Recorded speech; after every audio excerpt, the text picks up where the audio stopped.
knockout.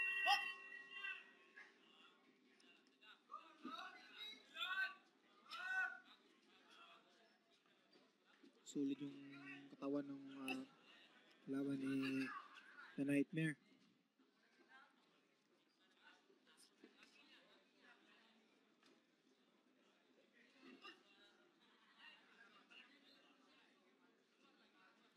Abang-abang lang.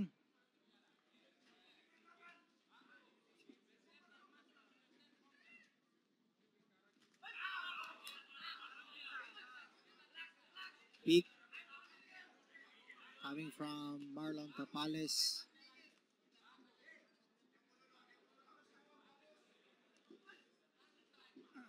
And we are live right now. So start of the round 1 of Marlon Tapales versus John Jet. Junjun Jet. John Jet, JJJ.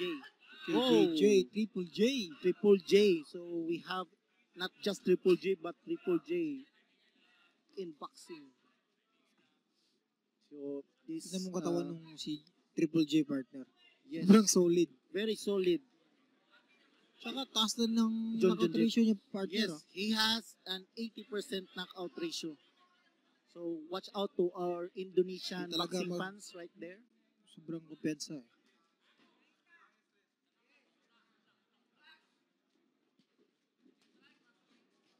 Okay. So very good first round. They are measuring their distance. Bang. Oh, Good very body good shot body coming shot by from Marlon Tapales right there. Marlon Nice Oh, hit. wow, what a shot my by Marlon goodness. Tapales that knocked his opponent on the ropes. This rate. Oh, Matibay din partner. yes. Tignan mo naman yung katawan. Very solid and it's like a stone body. Yes. John Jet, Triple J Triple J. from Indonesia. So Marlon Tapales wearing the patig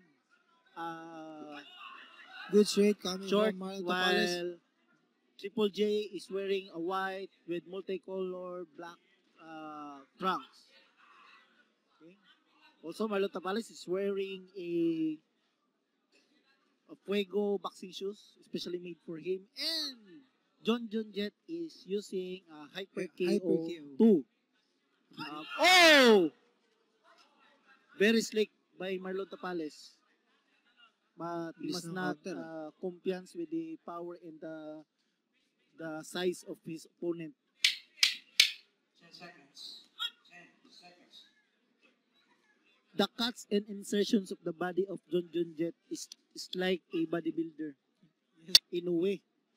No? And now he is more stronger and more conditioned than ever Yes. because of that fight, because of that very wonderful Good experience. Yes. So,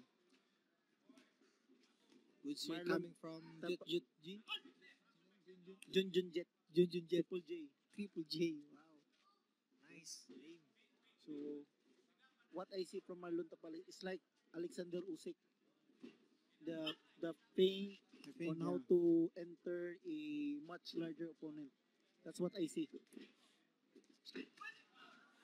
Whoa! Good hook on the top. Coming from So Tapales. we've not seen much yet of how Triple J can do damage to Marlon Tapales. Yes. I think he is a bit hesitant on what they call this, Takot on pa throwing siya his kasi punches. alam naman natin si Tapales is very good counter puncher. So, He can really feel it, but as you can see, John Jet has a very long range. very long range yun. Tsaka tignan mo naman yung katawan. It's like a black American, again, like Thomas Hearns. That kind of fighter. Okay, so shout out from Indonesia right there. bang, bang, bang. So, John Jet is covering up well.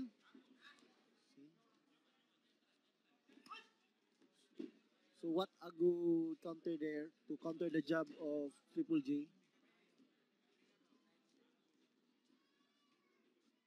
Nice feint. So waiting, boom. So we still see JJJ is kind of stiff, right? Yes. Yun, bumato na rin. Alam mo yung katawan, partner. Partner, the body of John Jet is very ripped and the insertion is very, you can see the lines of his muscles, the separation of his muscles. Yeah. That's what you call muscle maturity. What do you think? How I think he has a very good condition. Or this might, Oh my God, that body shot. or this might sense. Sakit nun, partner. That's a very good one to hook by Marlon Tavares. That body can also suggest that he is low on water. Yeah. That very ripped body, very low on water. You 10 can see the seconds. muscles. 10 seconds. If a boxer has a low water content in his body, it means that also his brain doesn't contain. Triple J versus Marlon Tapales. Wearing the fatigue tracks. John Jet wearing the white John Jet. with black.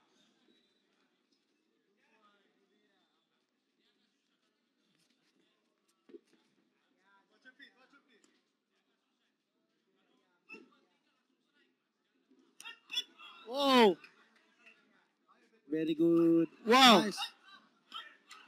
Nice hook. On the top coming from Marlon Tapales.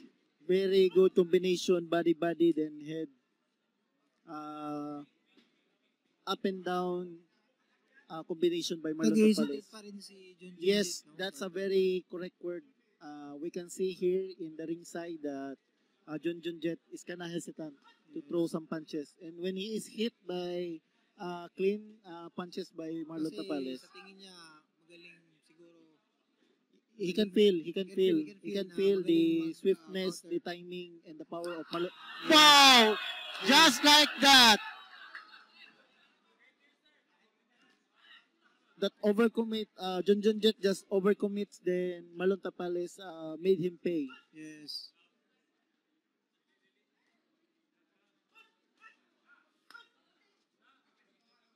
But I think the body of Triple J is really that very hard. Very hard. Oh, that's, I think Triple J is losing up. Yes. He's a heavy puncher. Very good. What a very good evasion by Marlon Tapales. Evade the straight and evade by weaving from that left hook.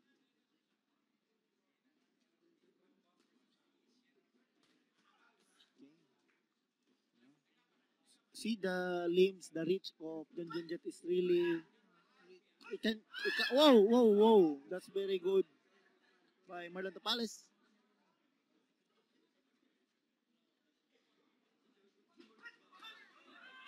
Succession of body punches by the Filipino champ. Oh! What a single left hook counter. That's very dangerous.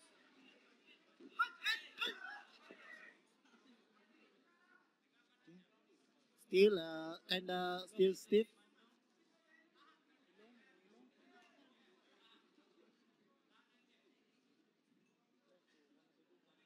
Wala? So, dugo? Dugo na partner. Ay, Silong. oh. Now, there is a visible bleeding in the mouth of Triple J. Nose. Ano? Nose. Yes. And on the third round. There is a visible bleeding in the... The third round. Winner by TKO victory.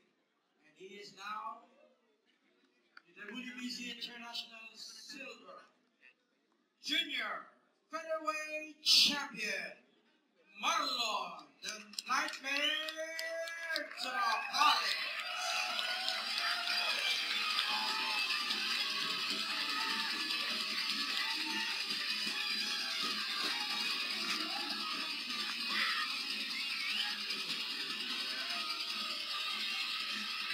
Again, congratulations to our chief on the sport.